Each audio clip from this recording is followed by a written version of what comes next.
নমস্কাৰ, মই ৰঞ্জন চৌধুৰী। এই মুহূৰ্তত হিমন্ত বিশ্ব শৰ্মা ডাঙৰীয়া আটাইতকৈ মূৰৰ কামৰণি হ'লগৈ আপোনাৰ জুবিন গাৰ্গ। আৰু যোৱা 19 ছেপ্টেম্বৰৰ পৰা আমি নন ষ্টপ আমি কৰি আহি আছোঁ। আৰু প্ৰতিটা এপিছ'ডতে আপোনালোকে গম পাব যে কেনেকৈ সময়ে সময়ে তেওঁৰ মূৰৰ কামৰণিটো বাঢ়ি আছে, কমাৰ কোনো ধৰণৰ লক্ষণ নাই। কিন্তু তাৰ পৰা কেনেকৈ ফালুৰি কাটিব, বেলেগ এটা লাইন ল'ব পৰা যায়, তাৰ কাৰণে তেওঁ অহৰহ এইটো চেষ্টা কৰি আছে। আৰু টু ছাম এক্সটেণ্ট তেওঁ অলপ ছাকচেছ হৈছে যেন লাগিছে, নাজানো শেষলৈকে কি হয়। হঠাৎ এই জুবিন গাৰ্গৰ বিষয়টোক লৈ উত্তাল হৈ থকাৰ মুহূৰ্তত পটককৈ নতুন এটা ইছ্যু এণ্ট্ৰি তেখেতে দিব খুজিছে, যে বীৰ লাচিত সেনা। আপোনালোকে দেখিছে ইতিমধ্যে ছ'চিয়েল মিডিয়াতো এভেইলেবল হয় যে বীৰ লাচিত সেনা সম্পৰ্কে মুখ্যমন্ত্ৰী ডাঙৰীয়াই কৈছে যে তেওঁলোকৰ যি কৰ্মকাণ্ড সেইবিলাক আমি ভাল পোৱা নাই, বহু আগৰ পৰা সেইবিলাক আমি লক্ষ্য কৰি আছোঁ। গতিকে এই ধৰণে চলি থাকিলে আমি কিন্তু তেওঁলোকক নিষিদ্ধ ঘোষণা কৰিম, যেনেকৈ আলফাক নিষিদ্ধ ঘোষণা কৰা হৈছে, তেনেকৈ নিষিদ্ধ ঘোষণাৰ কথাটো ওলাইছে। তো সেইটো কাৰণটো কি, হঠাতে কিয়? কাৰণ আপোনালোকে ছাবস্ক্ৰাইব মই কিয় কৰিবলৈ কৈ আছোঁ, তাৰ মূল কাৰণ হ'ল শৃংখলচলীয়া কাৰ সৃষ্টি, ফ্ৰেংকেষ্টাইন। তাৰ ওপৰত চাব, মোৰ ইউটিউবত আছেই ফ্ৰেংকেষ্টাইন। এই ফ্ৰেংকেষ্টাইন ক্ৰিয়েট কোনে কৰিছিল সেইটো সম্পৰ্কে আছে, বেগলৈ যাব পাই যাব চব বস্তু। সেইটো কিন্তু জুবিনৰ মৃত্যুৰ আগৰ এপিছ'ড দেই, এইটো 19 তাৰিখৰ ভিতৰত নাই, সেইটো চাব।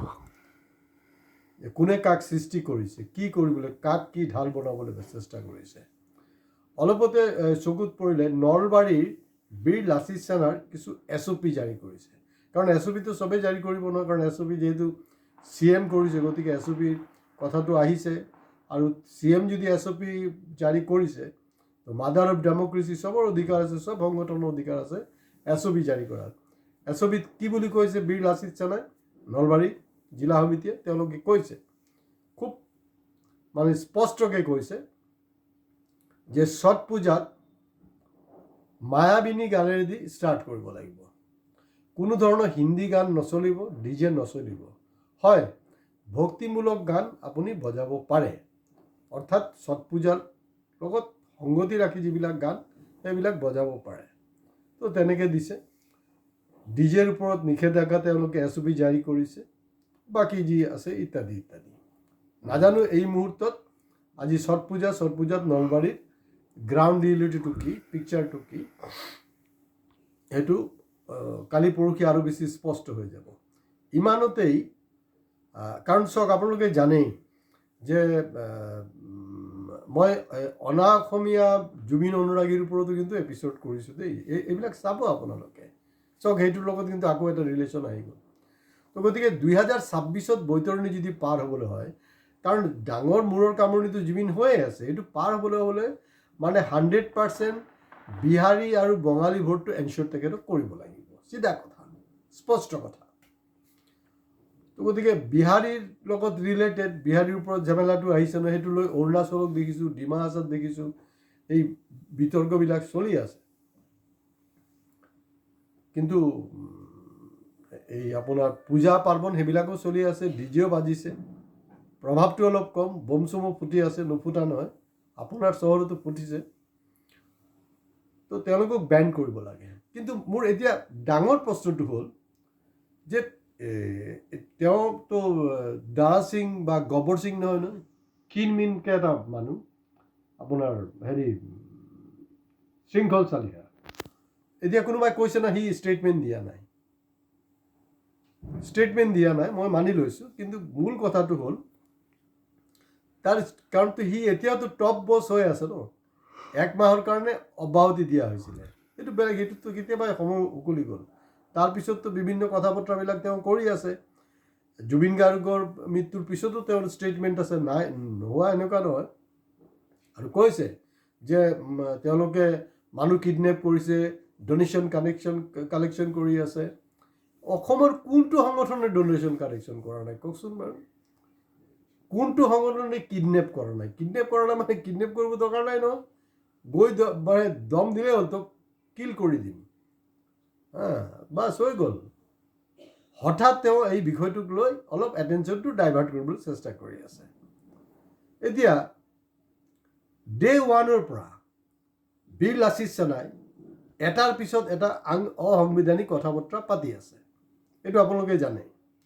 তো মোৰ ইউটিউবত চাব, যোৱা বছৰ যেতিয়া শৃংখলে এই মুখ্যমন্ত্ৰীৰ নিৰ্দেশত, মুখ্যমন্ত্ৰীৰ পৃষ্ঠপোষকতাত আপোনাৰ এই কেবিনেট মিনিষ্টাৰ, কাৰণ CMৰ কনচেণ্ট নোহোৱাকৈ কেবিনেট মিনিষ্টাৰৰ প্লাছ শিৱসাগৰ জিলা প্ৰশাসনৰ পৃষ্ঠপোষকতাত তাত কিন্তু মাৰোৱাৰী বেপাৰীক আটক কৰোৱা হ'ল। কেবিনেট মিনিষ্টাৰ, তেওঁ one of the strongest cabinet minister Ranoj Pegu. কালি পেৰুকি কিন্তু ৰণোজ পেগু CMও হ'ব পাৰে। আপোনালোকে অলপ আণ্ডাৰ এষ্টিমেট নকৰিব, বহুত কিবা কিবি হ'ব পাৰে। মই আগৰ পৰা কথাবিলাকৰ ইংগিত দি আছোঁ, মন কৰিব। হ'ল ডেপুটি LOP তথা কংগ্ৰেছৰ অসম প্ৰদেশ কংগ্ৰেছৰ সভাপতি,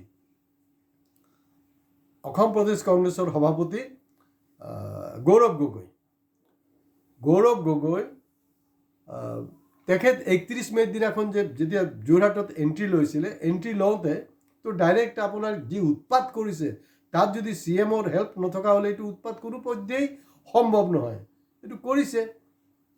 তো তেতিয়া তেওঁলোকৰ ওপৰত এই প্ৰতিবন্ধকতাৰ কথা, বেআইনী ঘোষণা কৰাৰ কথাটো আহিব লাগিছিলে, কিন্তু তেওঁলোকেতো অনা নাই।